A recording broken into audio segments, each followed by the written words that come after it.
Hello friends, Radhe Radhe. तो मैंने अपनी पिछली वीडियो में सांपदा के डोरे की कहानी सुनाई थी।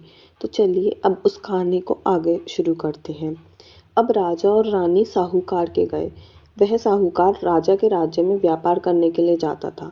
साहूकार ने राजा को ठहरने के लिए पुरानी हवेली में उनकी व्यवस्था की। पुरानी हवेली में साहूकार की लड़की का हीरों का हार लटका हुआ था। पास ही दीवार पर एक मोर अंकित था। वह मोर ही हार निगलने लगा।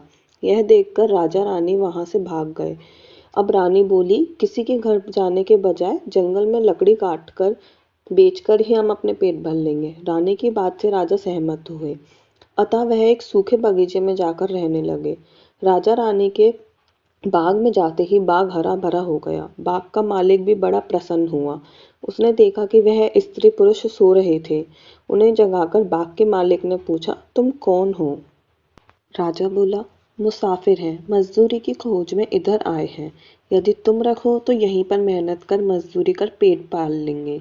दोनों वहीं नौकरी करने लगे। एक दिन बाग की मालकिन संपदा देवी की कथा सुनकर डोरा ले रही थी। रानी के पूछने पर उसने बताया कि यह संपदा देवी का डोरा है। रानी ने भी कथा सुनी, डोरा लिया। राजा ने फिर पत्नी से पूछा, यह डोरा कैसा बांधा है? तो रानी बोली, यह वही डोरा है जिसे आपने एक बार तोड़कर फेंक दिया था। उसी के कारण संपदा देवी हम पर नाराज है।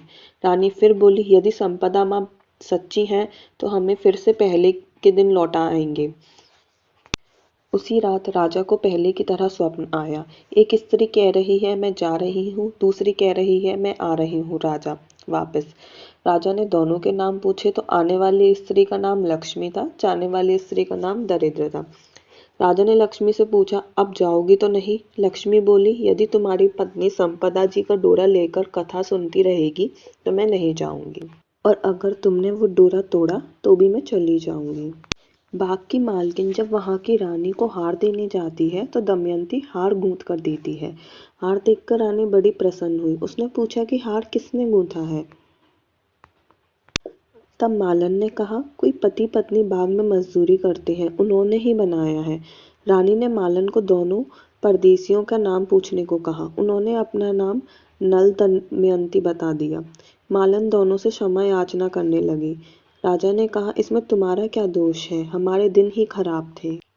तो चलिए अब इसके आगे की कहानी मैं पार्ट 3 में बताऊंगी। अगर आपने पार्ट 1 नहीं देखा है तो मेरे चैनल पे है, उस पर देख लीजिएगा। वीडियो अच्छी लगी हो तो मेरे चैनल को सब्सक्राइब कीजिए और वीडियो को लाइक कीजिए। Thank you for watching.